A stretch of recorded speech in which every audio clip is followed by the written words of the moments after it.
আজকে বেশ একটা উৎসবের আবহ, কারণ আজকে পশ্চিমবঙ্গ দিবস।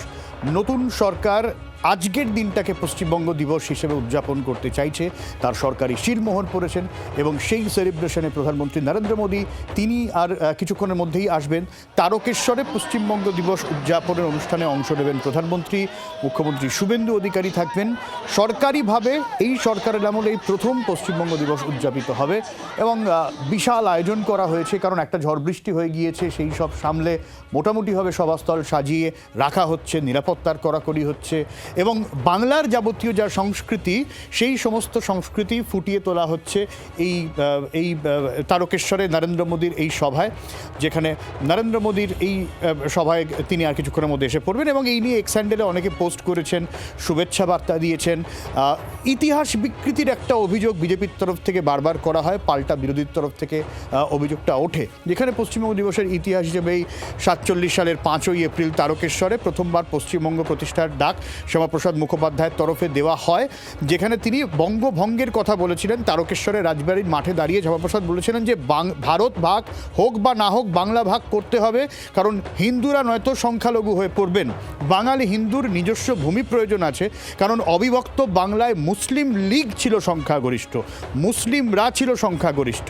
সেই জায়গায় দাঁড়িয়ে ভারতে অন্তর্ভুক্তি তো অবশ্যই দাবি উঠছিল, কারণ বাংলাকে আলাদা বাংলাদেশে পাঠানো, পশ্চিমবঙ্গকে বাংলা নিয়ে আলাদা বঙ্গদেশ, এই সমস্ত থিওরি সামনে ভাসছিল এবং এই জায়গায় দাঁড়িয়ে তারকেশ্বরে শ্যামাপ্রসাদ মুখোপাধ্যায় প্রথম সেই দাবিটা তোলেন। আর সেই তারকেশ্বরেই পশ্চিমবঙ্গ দিবস উদযাপনে আসছেন প্রধানমন্ত্রী নরেন্দ্র মোদী। সরাসরি আমরা চলে যাব যেখানে অনুষ্ঠান হবে। কমলাক্ষ রয়েছেন আমাদের সঙ্গে। কেমন সেখানে সাজো সাজো রব, কমলাক্ষ?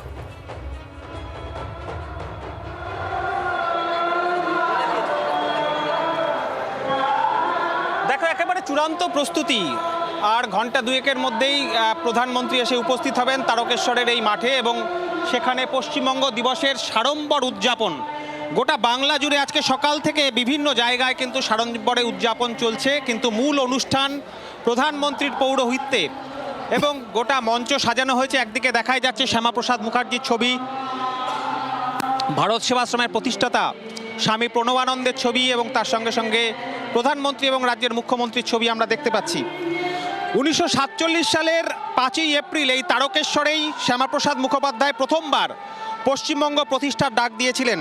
রাজবাড়ির মাঠে হিন্দু মহাসভার যে জনসভা, সেই জনসভাতেই প্রথম শ্যামাপ্রসাদ মুখার্জি তারকেশ্বরের সেই রাজবাড়ির মাঠে দাঁড়িয়ে এই পশ্চিমবঙ্গ গঠনের ডাক দিয়েছিলেন এবং যে বিস্তৃত ইতিহাস রয়েছে, অর্থাৎ সেই যে কঠিন সময়, বাঙালির জীবনের যে কঠিন সময় 46-47-এর সময়ের যে মুহূর্তে এই দেশ থেকে ইংরেজরা তারা সরার সিদ্ধান্ত নিয়েছে এবং নোয়াখালীর দাঙ্গা, গ্রেটার ক্যালকাটা কিলিং থেকে শুরু করে বিহারের দাঙ্গা, সেই অস্থির বাঙালির সময়ে এই 20শে জুন অর্থাৎ আজকের দিনে কিন্তু আইনসভায় এই ভোটাভুটির মাধ্যমে কিন্তু স্থির হয় যে পশ্চিমবঙ্গের ভবিষ্যৎ ভারতের অঙ্গরাজ্য হিসেবে 58 জন ভোটের পক্ষে রায় দেন এবং 21 জন বিপক্ষে রায় দেন।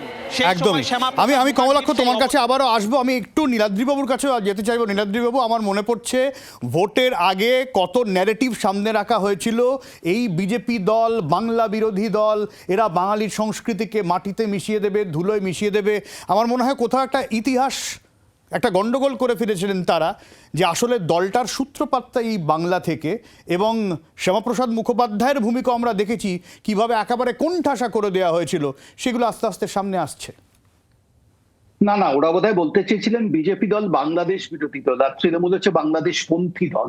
শ্যামাপ্রসাদ মুখার্জি পশ্চিমবঙ্গে সৃষ্টি করেছিলেন, পশ্চিমবঙ্গকে পাকিস্তানে যাওয়া থেকে আটকেছিলেন।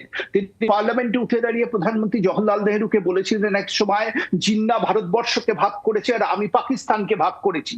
আজ যদি এই 20শে জুন না আসতো 1947 সালে, আমরা হয়তো আজ বাংলাদেশের অংশ হতাম। সেখানে হিন্দুদের আজকে যে অবস্থা আমরা শুনতে পাই, সেই অবস্থা হয়তো আজকে আমাদের হতো। হিন্দু হোমল্যান্ড হিসেবে পশ্চিমবঙ্গে উনি প্রতিষ্ঠা করেছিলেন। আমাদের দুঃখের ব্যাপার, এই দিনটা পালন করতে আমাদের 79 বছর লাগলো।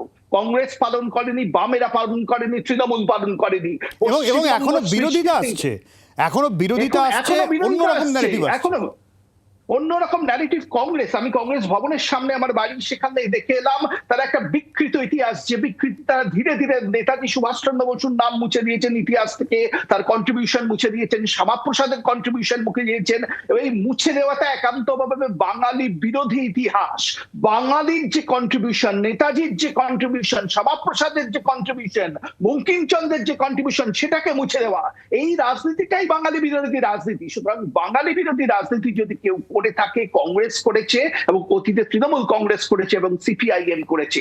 আজকে বাংলা আমি আরেকটা বিষয় আমি বলতে চাই নীলাদ্রিবাবু, লক্ষ্য করে দেখুন শ্যামাপ্রসাদ মুখোপাধ্যায় এই তাবড় ব্যক্তিত্ব, এবং যদি আমি বঙ্গ রাজনীতির কথা বলি, আমার তো মনে পড়ে না নেতাজি সুভাষচন্দ্র বোস এবং শ্যামাপ্রসাদ মুখোপাধ্যায় ছাড়া আর এই পর্যায়ে বাংলার কোনো সর্বভারতীয় স্তরে এরকম প্রকাণ্ড রাজনৈতিক ব্যক্তিত্ব রয়েছেন কিনা। অথচ এই মানুষটিকে নিয়ে আমরা দীর্ঘ ইতিহাস বিকৃতি, কুৎসা, এটাই কিন্তু শুনে গেছি। আমরা মনে করেছি, বাঙালিকে মনে করানো হয়েছে এটা যেন স্বাভাবিক। না না, আমরা ভুলে গেছি যে 1947 সালের এই দিনটাতে শ্যামাপ্রসাদের পক্ষে ভোট দিয়েছিলেন কমিউনিস্ট নেতা পূর্ববাংলার হিন্দু জ্যোতি বসু।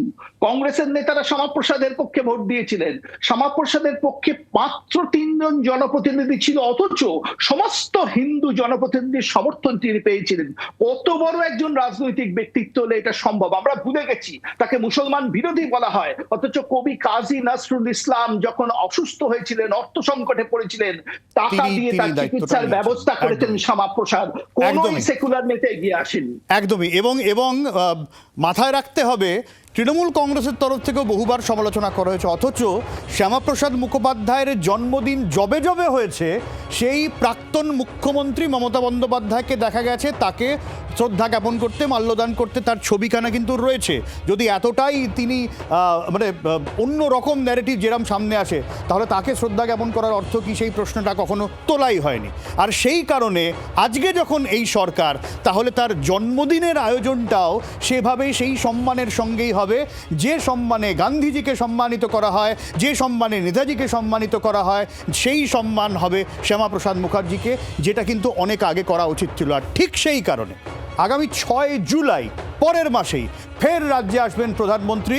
শ্যামাপ্রসাদ মুখোপাধ্যায়ের 125তম জন্মবার্ষিকী উপলক্ষে ফের বাংলায় আসবেন প্রধানমন্ত্রী নরেন্দ্র মোদী আসছেন আজ, আসবেন 6 জুলাই। আরও আপডেট দেবে মৌমিতা, রয়েছেন আমাদের সঙ্গে। মৌমিতা, দেখো, আগামী মাসে আজকে এবং আগামীকালের যেমন অনুষ্ঠানে প্রধানমন্ত্রী নরেন্দ্র মোদী তিনি উপস্থিত থাকছেন, আগামী মাসে 6 জুলাই শ্যামাপ্রসাদ মুখোপাধ্যায়ের জন্মদিন এবং শ্যামাপ্রসাদ মুখোপাধ্যায় বন্দর একটি বিশেষ অনুষ্ঠান রেখেছে। সূত্র মারফত আমরা যেটা জানতে পারছি, আগামী 6 জুলাই ফের রাজ্যে প্রধানমন্ত্রী নরেন্দ্র মোদী তিনি আসছেন। একগুচ্ছ প্রোগ্রাম, একগুচ্ছ অনুষ্ঠান এবং সসম্মানে, কারণ শ্যামাপ্রসাদ মুখোপাধ্যায়ের দল এই প্রথম বাংলায় সরকার গড়েছে। সরকারি স্তরেও একাধিক অনুষ্ঠান ওই দিন হবে তার যোগ্য সম্মান জানানোর জন্য। আর ওই দিন দেশের প্রধানমন্ত্রী নরেন্দ্র মোদী, অর্থাৎ আগামী মাসেই 6 তারিখ ফের প্রধানমন্ত্রী নরেন্দ্র মোদী রাজ্যে আসতে চলেছেন বলে সূত্রের খবর। অনেক ধন্যবাদ মৌমিতা। তবে আজ পশ্চিমবঙ্গ দিবস উদযাপন, কিছুক্ষণের মধ্যেই প্রধানমন্ত্রী আসার কথা রয়েছে রাজ্যে, এবং তারপর তার বক্তব্য তো অবশ্যই শোনাবো। তবে এই নিয়ে সুকান্ত মজুমদার কি বলেছেন শোনায়। বিগত কয়েক বছর ধরে প্রাক্তন মুখ্যমন্ত্রী এবং তার সরকার হঠাৎভাবে কৃত্রিমভাবে 1 বৈশাখ পশ্চিমবঙ্গ দিবস হিসেবে তিনি ঘোষণা করে দিলেন। ঠিক যেমন মনে হতো যে আকবর যেরকম ইতিহাসে পড়েছি দিন ইলাহি নামে নতুন একটা ধর্ম চালু করে দিয়েছিলেন, সেরকম মমতা বন্দ্যোপাধ্যায় তৎকালীন মুখ্যমন্ত্রী তিনি ভেবেছিলেন তিনি ইতিহাস ভূগোল সবকিছুর ঊর্ধ্বে, এবং তিনি 1 বৈশাখকে ঘোষণা করে দিলেন।